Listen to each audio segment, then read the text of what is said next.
Hello guys. तो आज का हमारा टॉपिक है डिस्ट्रीब्यूटेड ऑपरेटिंग सिस्टम।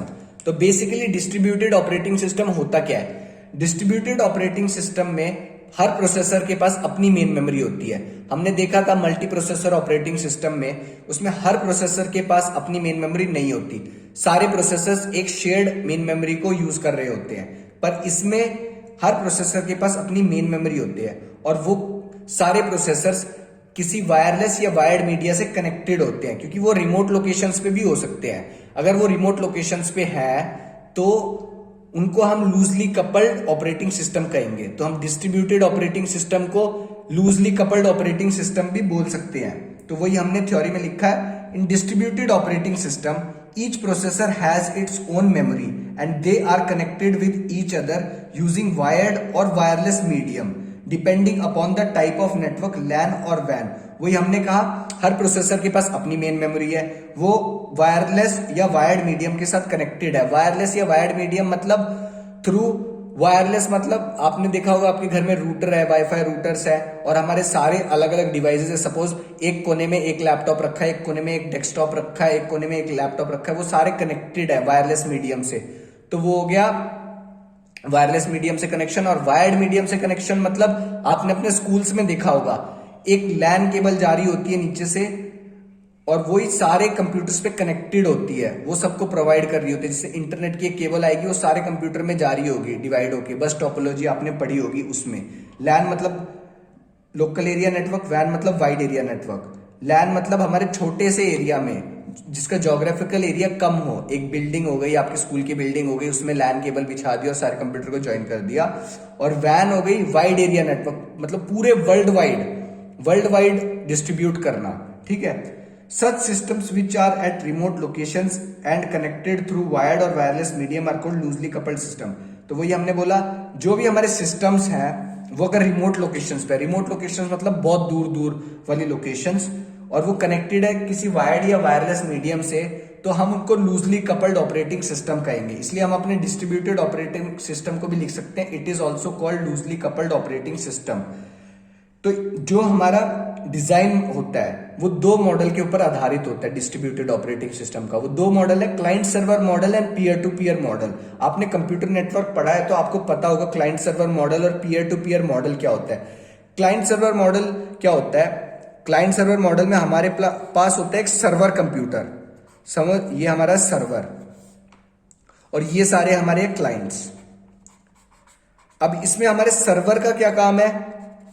हमारे जो भी क्लाइंट सर्वर से रिक्वेस्ट करेंगे रिसोर्स के लिए, हमारा सर्वर उन्हें रिसोर्स प्रोवाइड करेगा अकॉर्डिंग टू उसके पास वो रिसोर्स है या नहीं, या किसी और को दे रखा है।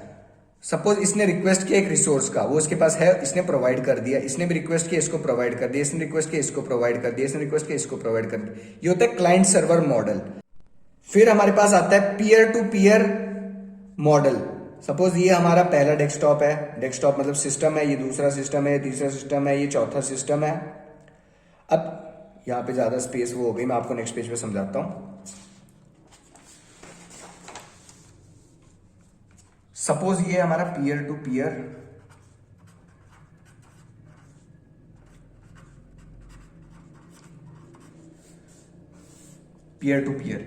मॉडल। इसमें क्या होता है, ये हमारे पास नंबर ऑफ सिस्टम्स है,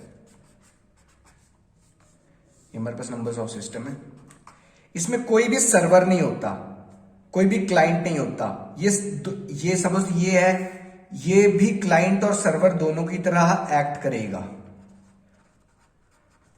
ये भी क्लाइंट और सर्वर दोनों की तरह एक्ट करेगा। ये सारे क्लाइंट और सर्वर दोनों की तरह एक्ट करेंगे। ये सारे एक दूसरे से कनेक्टेड होते हैं।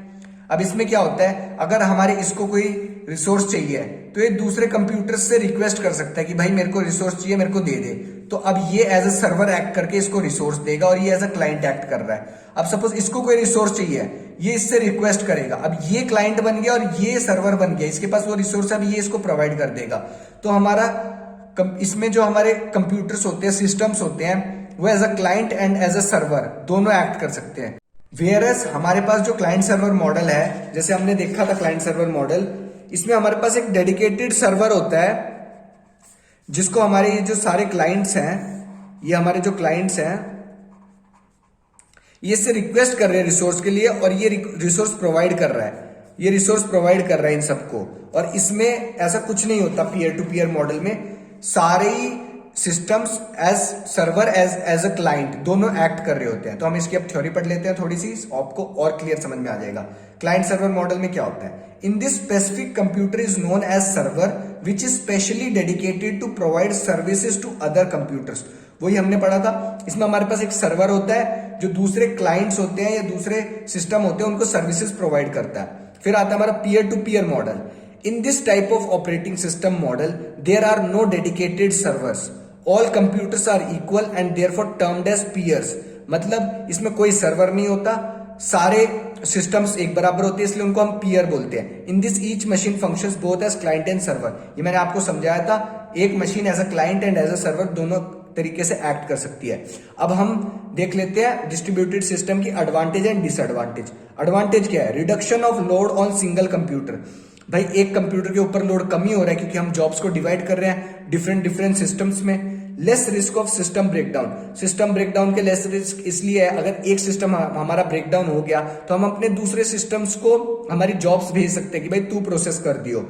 एंड तीसरा है बेटर सर्विस टू कस्टमर। फिर आ जाती है हमारी डिसएडवांटेज, मोर एक्सपेंसिव। ये एक्सपेंसिव है क्योंकि अगर रिमोट लोकेशंस पे हमारे सिस्टम्स रखे हुए हैं और उन सबको अलग अलग प्रोसेसर, अलग अलग मेन मेमोरी, सबको अलग अलग चाहिए, तो उसके लिए ये एक्सपेंसिव ही होंगे। वायर्ड मीडियम से इतनी दूर दूर इनको पहुंचाना वो भी एक्सपेंसिव होगा। फिर है system are at distant places, no sharing of physical resources. System बहुत दूर दूर रखे हुए हैं, रिमोट लोकेशंस पे रखे हुए हैं, तो फिजिकल रिसोर्सेज वो शेयर नहीं कर पाएंगे। तो ये थी इनकी डिसएडवांटेज। तो होप करता हूं आपको डिस्ट्रीब्यूटेड ऑपरेटिंग सिस्टम समझ में आया होगा। थैंक यू, लाइक करें, सब्सक्राइब करें।